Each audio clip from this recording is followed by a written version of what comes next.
हमें आसमान कैसा दिखता है? नीला। क्यों? दिखना कैसा चाहिए? अंतरिक्ष कैसा दिखेगा? काला। जैसे अंधेरी रात में काला काला कैसा लगता है, वैसे दोपहर में देख लिए तो सूर्य कैसा दिखेगा? व्हाइट टाइप का दिखने लगेगा। सुबह और शाम के समय सूर्य कैसे दिखता है? लाल। दोपहर में सूर्य लाल दिखेगा? नहीं दिखेगा। क्यों? चीज समझना बाबू, हम लोग पृथ्वी छोटे छोटे धूल कणों के कारण, प्रकाश के मार्ग में आने वाली रुकावट के कारण प्रकाश कई दिशाओं में भटक जाता है। क्या हो जाता है? भटक जाता है। धूल कण के कारण प्रकाश कई दिशाओं में भटक जाता है। धूल कण के कारण प्रकाश कई दिशाओं में भटक जाता है, जिसे हम क्या कहते हैं? प्रकीर्णन। क्या कहेंगे? स्कैटरिंग या प्रकीर्णन। प्रकीर्णन, प्रकीर्णन जो होता है बिखर जाता है। अब आप बताओ, धूल कण के कारण प्रकीर्णन होता है और प्रकीर्णन के कारण ही प्रकाश क्या हो जाता है? बिखरता है। क्या हो जाता है? बिखर जाता है। सबसे ज्यादा कौन सा रंग बिखरेगा? कौन सा रंग सबसे ज्यादा बिखरे? ये कहां से आ गया जी? सबसे ज्यादा बिखरेगा और सबसे कम बिखरेगा? सबसे ज्यादा बिखरेगा और सबसे कम बिखरेगा। तो सूर्य का प्रकाश जब पृथ्वी पे आती है तो पूरा चारों ओर वायुमंडल है और उसमें धूल कण है। सबसे ज्यादा कौन बिखर जाता है? बैगनी। तो आसमान में पूरा बैगनी बिखर जाता है, लेकिन इतना ना बिखर जाता है कि हम लोग के पहुंचने से पहले ही बिखर के खत्म हो जाता है। समझा क्या? उसके बाद बचता है नीला। क्या बचता है? नीला। तो हमें आसमान कैसा दिखता है? आसमान कैसा दिखता है? दिखना कैसा चाहिए? बैगनी, लेकिन पूरा बिखर के खत्म हो जाता है। जब मान के चलिए कोई आदमी आया, खूब पैसा लुटाते आया, और एक दूसरा आदमी आया जो कम पैसा लुटा रहा था, लेकिन जो खूब पैसा लुटाया वो लुटा के खत्म कर दिया। आपके पास आते हैं तो कहा हम तो बहुत पैसा लुटाते हैं लेकिन कुल खत्म हो गया। उसी तरह सबसे ज्यादा बिखरता कौन है? बैगनी। लेकिन हम लोग को आसमान कैसा दिखता है? नीला। क्यों? बैगनी आने से पहले बिखर के खत्म हो गया रहता है। बिखर के क्या हो गया रहता है? खत्म। तो आसमान कैसा दिखता है?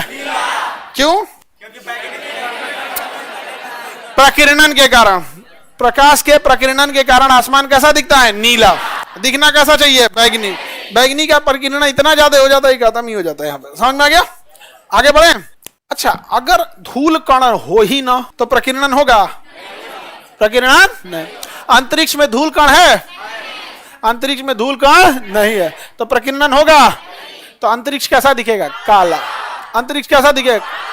काला एकदम। जैसे अंधेरी रात में काला काला कैसा लगता है, वैसे। समझ में आ गया? बैगनी तो कुल ऊर्जा रास्ते में खो देता है। समझ में आ गया? प्रकीर्णन में कोई दिक्कत? धूल कण के कारण ही क्या होता है? स्कैटरिंग का मुख्य कारण क्या है? धूल कण। वातावरण, वायुमंडल, जमीन, पृथ्वी पे प्रकीर्णन की कोई कमी है? कोई कमी नहीं है प्रकीर्णन की। लेकिन ई प्रकीर्णन में एक समस्या समझना। तो आसमान का नीला दिखना समझ में आ गया ना? आकाश कैसा दिखेगा? किस कारण?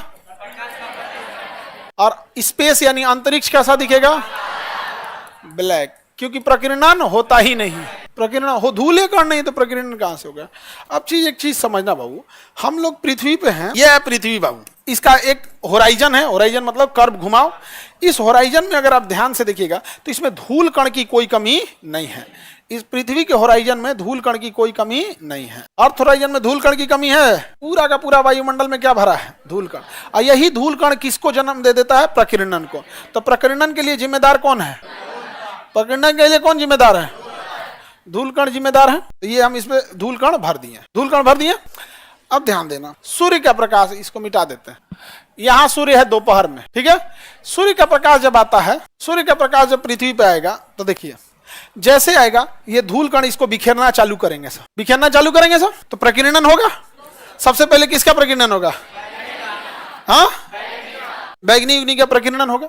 लेकिन क्योंकि जब ऊपर से आ रहा है, अब दूसरा देखते हैं, सुबह का टाइम देखते हैं। सुबह के समय सूर्य इधर रहेगा, सुबह के समय इधर होगा, या शाम के समय इधर हो गया। सुबह शाम पूरा पश्चिम रहता है। अब सूर्य के प्रकाश इधर से आएगा। बताओ, इसमें प्रकीर्णन यहीं से चालू हो गया। जैसे जैसे जाएगा प्रकीर्णन होते जाएगा, होते जाएगा। शाम के समय इधर से आएगा, इसमें भी प्रकीर्णन यहीं से चालू हो गया। आप ध्यान से जरा देख के बताइए कि प्रकीर्णन सुबह शाम ज्यादा हो रहा है या दोपहर में? दोपहर में ज्यादा प्रकीर्णन नहीं हो रहा। क्यों? दोपहर के समय सूर्य ऊपर होता है, सर के ऊपर होता है, और जब वो वातावरण में वर्टिकली प्रवेश करता है तो उसे धूल कण कम मिलते हैं। धूल कण कम मिलते हैं, जिस कारण प्रकीर्णन सूर्य का कम होता है। इसलिए दोपहर में सूर्य देखिएगा तो प्रकीर्णन नहीं रहेगा, तो व्हाइट और येलो का मिक्सचर दिखेगा। व्हाइट और येलो का मिक्सचर दिखेगा, क्योंकि जिसका प्रकीर्णन हुआ ही नहीं वो कैसा दिखेगा, व्हाइट। अब प्रकीर्णन हो जाएगा तो बैगनी उगनी का हो जाएगा तो येलो टाइप का दिखेगा, कैसा दिखेगा, येलो टाइप। और नहीं अगर प्रकीर्णन हुआ ही नहीं तो कंप्लीट कैसा दिखेगा, व्हाइट। तो एकदम अगर बादल उदल नहीं है, आसमान साफ है और दोपहर में दिखेगा तो एकदम व्हाइट कलर का दिखेगा, क्योंकि प्रकीर्णन हुआ ही नहीं। आसमान साफ है, बादल भी नहीं है, बादल भी प्रकीर्णन करता ही है, आसमान उसमें एकदम साफ है, दोपहर में देख लिए तो सूर्य कैसा दिखेगा, व्हाइट टाइप का दिखने लगेगा, व्हाइट और येलो का मिक्सचर। क्योंकि अगर व्हाइट दिख रहा है मतलब प्रकीर्णन एकदम ना बराबर है, और अगर प्रकीर्णन हुआ भी तो बैगनी नीला निपट जाएंगे सब, यहाँ येलो के आसपास में बचेगा। समझ में आ गया कि नहीं आ गया, कोई दिक्कत? तो दिन के समय प्रकीर्णन ज्यादा होता है नहीं, देखो दिन के समय प्रकीर्णन बस इतने हुआ, दिखा ना, दिन के समय प्रकीर्णन देखो लो बस इतना सा हुआ। तो दिन के समय में सूर्य व्हाइट और येलो का मिक्सचर दिखता है, क्योंकि प्रकीर्णन होता बहुत कम होता है, सारी किरणें नहीं प्रकीर्णित नहीं हो पाती।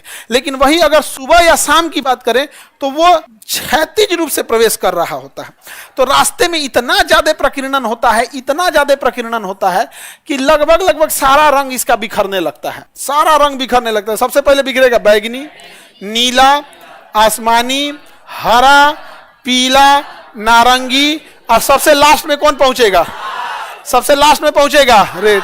इधर से भी अगर शाम में देखेंगे उल्टा देख लीजिए, अगर इसे सुबह मानते हैं तो उसे शाम मानिए। तो अगर ये इसको मान के चलिए सुबह है, सुबह में सबसे पहले कौन निकलेगा, बैगनी, नीला, आसमानी, हरा, पीला, नारंगी, लास्ट में पहुंचेगा लाल।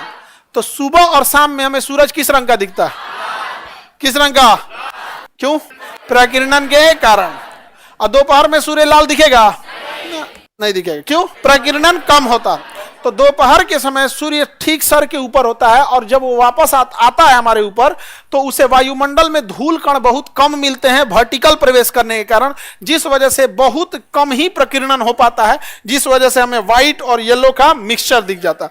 लेकिन सुबह और शाम के टाइम पे तिरछी प्रवेश करती हैं सूर्य की किरणें, और वायुमंडल में उसे ढेर सारे धूल कण को पार करके आना होता है, जिस कारण उसका प्रकीर्णन होते होते होते होते जिसमें सबसे कम प्रकीर्णन होता है लाल का। अतः सूर्योदय और सूर्यास्त यानी सुबह और शाम के समय सूर्य कैसे दिखता है, लाल, कैसा दिखता है, और उसको देखने पे आपको कोई टेंशन नहीं रहता है, कोई जोरे नहीं पड़ता है आंख पर। समझ में आ गया।